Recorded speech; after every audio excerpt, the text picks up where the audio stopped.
Bonjour à vous tous qui nous rejoignez sur Immedia, le média internet hym.media. De nombreuses vidéos, articles audio et autres que vous pouvez découvrir sur le site. N'hésitez pas à aller faire un tour.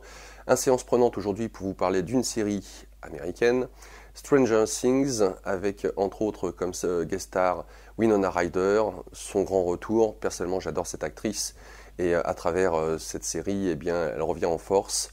Elle joue le rôle d'une mère d'un des enfants qui est un des héros de cette série. 4 enfants qui sont aux alentours de 10-11 ans, fans de jeux de rôle. Et cette série se passe dans les années 80, dans l'Indiana. Autant vous dire que, l'atmosphère des années 80 est bien entendu omniprésente.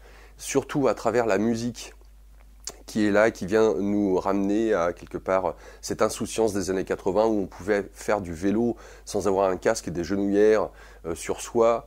Et cette insouciance et cette créativité, puisqu'il n'y avait pas les ordinateurs, les tablettes, téléphones, etc. Et les jeux de rôle faisaient partie de cette période à laquelle j'ai participé. Et voilà, donc c'est une sorte de mémoire qui est ravivée pour ceux qui ont 30-40 ans aujourd'hui que de regarder cette série.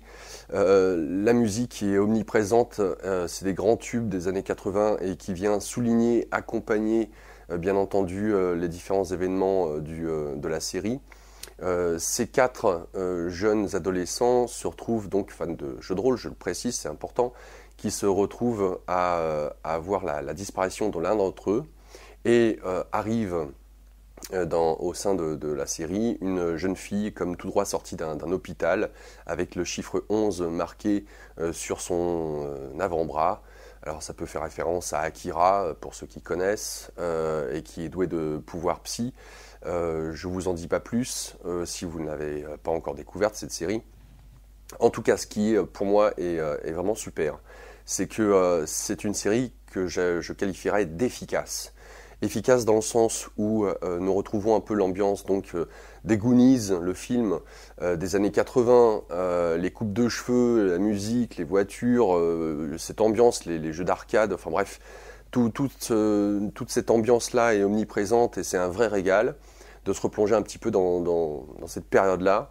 Et puis nous avons en filigrane cette série qui a puisé, si je puis dire, dans les ouvrages de Stephen King, où on retrouverait quelque part la patte, même si Stephen King n'a strictement rien à voir avec la série. Mais en tout cas, il y a cette patte, ou en tout cas cette inspiration de Stephen King, puisque la série a été réalisée par les frères Matt et Ross Duffer. Qu'est-ce que je pourrais vous dire d'autre ?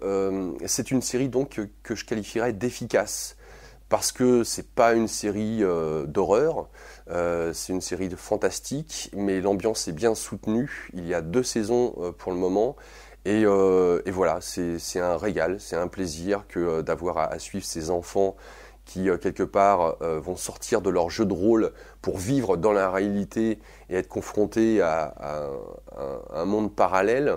Alors, ce qui pourrait faire écho est effectivement à différentes séries qui parlent justement de ces mondes parallèles. C'est un régal. On ne peut pas être vraiment déçu par cette série, si je puis dire. Voilà, donc je vous la recommande vivement. Et puis n'hésitez pas à faire un retour sur Immedia et nous dire ce que vous en pensez. Bon visionnage à vous tous et à bientôt.